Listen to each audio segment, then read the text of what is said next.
Pulivendula MLA Jaganmohan Reddy గారికి మరొకసారి భారీ చెప్పు దెబ్బ తగిలింది. ఈ దౌర్భాగ్యుడు బుడమేరుని సందర్శించాలి అంటూ బుడమేరుకు వెళ్లడంతో అక్కడ ఉన్నటువంటి స్థానిక మహిళలు చెప్పుతో వెండి 2 చెంపల మీద పట్టడంతో హుటాహుట్టిన తాడేపల్లి పారిపోయినట్టుగా తెలుస్తూ ఉంది. అసలు ఇంతకీ వీడు బుడమేరు ఎందుకు వెళ్ళాడు, అక్కడ ఉన్నటువంటి స్థానిక మహిళలు ఎందుకు కొట్టారు అనేటువంటిది ఆధారాలతో సహా ఈ వీడియోలో వివరించబోయే ముందుగా ఇప్పటి వరకు మన ఛానల్ సబ్స్క్రైబ్ చేయని వాళ్ళు ఖచ్చితంగా సబ్స్క్రైబ్ చేయండి. ఇక విషయానికి వస్తే జగన్వాడు సిగ్గిడిచినటువంటి పశువు కంటే హీనమైనవాడని మనందరికీ తెలుసు. అయితే ఈ దౌర్భాగ్యుడు బుడమేరు వెళ్ళేటువంటి ప్రయత్నం చేశాడు. ఎందుకయ్యా బుడమేరు అంటే, బుడమేరులో వచ్చేటువంటి నీటిని అలాగే వదిలేస్తే చంద్రబాబు నాయుడు గారి ఇల్లు మునిగిపోతుంది కాబట్టి బుడమేరు నీరు రాకుండా ఆ యొక్క గేట్లు దించేశారు, గేట్లు ఎత్తలేదు అని చెప్పి జగన్మోహన్ రెడ్డి చెప్పడం జరిగింది.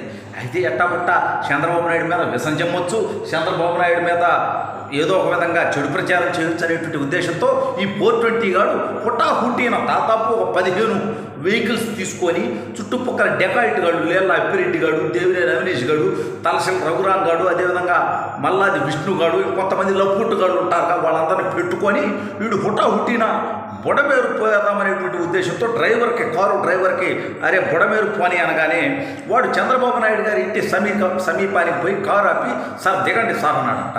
ఒరే స్వామి ఇక్కడికి తెచ్చేంద్ర ఇది చంద్రబాబు ఇల్లు కదా, బుడమేరు పోని అని చెప్పి పక్కనే ఉన్నటువంటి దేవినేని అవినేష్ అనేటువంటి పనికిమాలుడు, అదేవిధంగా మల్లాది విష్ణు అనేటువంటి పోరపోగాడు ఇద్దరు కూడా చెప్పినట్టుగా తెలుస్తూ ఉంది.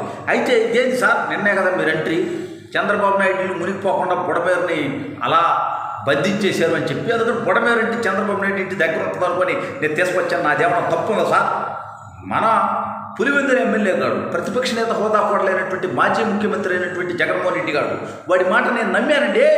వాడింత పనికి మనలోడని, వాడికి బుడమేరు ఆడుందో తెలియదని, చంద్రబాబు నాయుడు గారి ఇల్లు ఎక్కడుందో తెలియదని, బుడమేరుకి చంద్రబాబు నాయుడు గారి ఇంటికి సంబంధమే లేదని, బుడమేరు ఉండేది రామవరపాడు వైపు అయితే చంద్రబాబు నాయుడు గారి ఇల్లు ఉండేది కృష్ణానదికి ఈ పక్క, అది కూడా ఎక్కడో ఉంది. ఏమి సంబంధం ఈ ఉండవల్లికి బుడమేరుకి?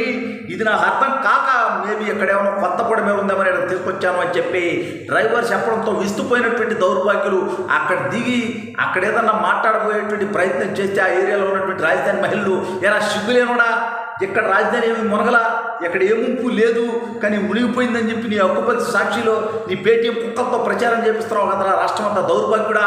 కాబట్టి నేను చెప్పుతో కొడతామంటూ ఇద్దరు మహిళలు చెరుకు చెప్పు, వాళ్ళ కాలికున్న ఎడంకాలు చెప్పు ఒకరు, కుడికాలు చెప్పు ఒకరు తీసుకోవడంతో ఈ దౌర్భాగ్యుడు హుట్టిన కారు ఎక్కి ఒరే స్వామి బుడమేరు వద్దు, నాకు వచ్చేరుద్దు, మనమేదో జనాలు ఇప్పుడు విజయవాడలో తెలుసు బుడమేరు ఆడుంటుంది, చంద్రబాబు నాయుడు గారి ఇల్లు ఆడుంటుందని, కానీ రాష్ట్రంలో ఉన్నటువంటి మిగిలిన జిల్లాల ప్రాంతాల ప్రజలకు తెలియదు కదా. అంటే విజయవాడ ప్రాంతంలో మహా అయితే 10% మంది జనాలకు తెలుసు అనుకుంటే, మరి రాష్ట్రంలో ఉన్నటువంటి 90% మంది జనాలకి బుడమేరు ఆడుందో తెలియదు, చంద్రబాబు నాయుడు ఇల్లు ఆడుందో తెలియదు. కాబట్టి 90% ప్రజలు మనం చెప్పే అబద్ధ కోతలను నమ్మటం కోసం కావాలని నేను అబద్ధం చెప్పాను దౌర్భాగ్యులరా. ఇంత మాత్రం నన్ను ఎడకు తీసుకొచ్చి మునక లేని ఏరియాకి తీసుకొచ్చి ప్రజలతో నన్ను చెప్పుతో కొట్టించేటువంటి ప్రయత్నం చేస్తారంటారా? ఇదంతా కూడా చాలా కుట్రపూరితమైనటువంటి వ్యవహారం అని చెప్పి జగన్ గారు ఫ్రస్ట్రేషన్ ఫీల్ అయ్యి హుటాహుట్టిన తాడేపల్లి కొంపకపోయేటువంటి ప్రయత్నం చేశాడంట. ఈ సిగ్గులేనోడు నిన్న విజయవాడలో వీడు కృష్ణలంక పాత్రం ప్రాంతం లీస్ట్ ఎఫెక్టెడ్ ఏరియా అనమాట. ఆ ఏరియా నిన్న వరదల సందర్భంగా. అయితే వీడు అక్కడికి ఎందుకు పోయాడంటే రీటైనింగ్ వాళ్ళని నేను కట్టాను అని చెప్పుకోవడం కోసం. వేరే దౌర్భాగ్యుడే జగన్గా 2019 అక్టోబర్ నాటికి మీ కొడాలి నాని ఆ నోటి పోరదలగాడు, వాడు అనిల్ కుమార్ యాదవ్ గాడు సిగ్గులేనుడు, ఇద్దరు కూడా రిటైనింగ్ వాళ్ళ మీద నిలబడి ఫోటోలు దిగి మేము కృష్ణానది వరదను పర్యవేక్షిస్తున్నామన్నారు. మరి నువ్వు అధికారంలోకి వచ్చిన 3 నెలల్లో రిటైనింగ్ వాళ్ళు కట్టామంటారు, సిగ్గులేనుడా. కాబట్టి రిటైనింగ్ వాళ్ళు కూడా చంద్రబాబు నాయుడు గారు దాదాపుగా పూర్తి చేస్తే మిగిలిన పర్వాశాలలో ఉంటే వీడు పూర్తి చేశాడు, అది వాస్తవం. ఒక్కరేమిటి చేశాడు 10% కాదనట్ల.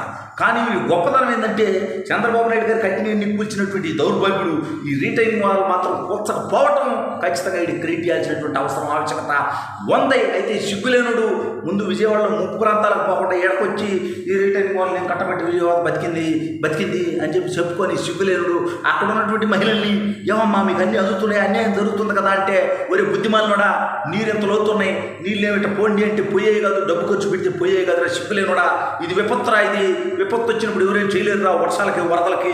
కాబట్టి చంద్రబాబు నాయుడు గారి ప్రభుత్వం బాగా చేస్తుంది. వీలైనంత వరకు వాళ్ళు అన్ని సేవలు చేస్తూ ఉన్నారు, వీలైనంత వరకు ఫుడ్ అందిస్తూ ఉన్నారు, సహాయ కార్యక్రమాలు చేస్తున్నారు. ఆ మహానుభావుడు 75 ఏళ్ల వయసులో నిద్రాహారం మరి మా కోసం పనిచేస్తూ ఉన్నాడురా.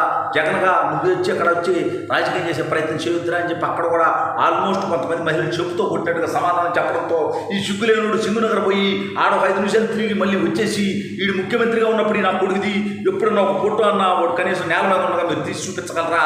కానీ వాళ్ళ అధికారం పోగానే ప్రతిపక్ష హోదా కూడా లేకుండా జస్ట్ ఎమ్మెల్యేగా మిగిలిపోగానే ఈ నీతిమానులు నేను నేలలో దిగి ఫోటో షూట్ పెట్టుకునేటువంటి ప్రయత్నం చేసినటువంటి దౌర్భాగ్యం మనందరం చూసాం. కాబట్టి జగన్గా ముందు రాష్ట్ర నైసర్గిక స్వరూపాలు, ఈ రాష్ట్రం యొక్క హద్దులు, ఈ రాష్ట్రం యొక్క పరిస్థితులు తెలుసుకున్న తర్వాత నువ్వు ఏదన్నా మాట్లాడితే కాస్త తీసుకో విలువ మిగిలిద్ది. కానీ నీకు ఎక్కడ బుడమేర ఉందో తెలియకుండా, ఎక్కడ చంద్రబాబు నాయుడు గారి ఇల్లు ఎక్కడ ఉందో తెలియకుండా, ఎక్కడ విజయవాడ ఉందో తెలియకుండా, ఎక్కడ అమరావతి ఉందో తెలియకుండా, అంటే ఇది తెలియక కాదు, రాష్ట్రంలో ఉన్న మిగిలిన ప్రాంతాల ప్రజల్ని నమ్మించి మోసం చేసి వాళ్ళలో విషం నింపి చంద్రబాబు నాయుడు గారి మీద వ్యతిరేకత క్రియేట్ చేయడం కోసం ఈ దౌర్భాగ్యుడు చేస్తున్నటువంటి సిగ్గుమాలిన పనులకి ప్రజలే చెప్పుతో కొడుతున్నారు.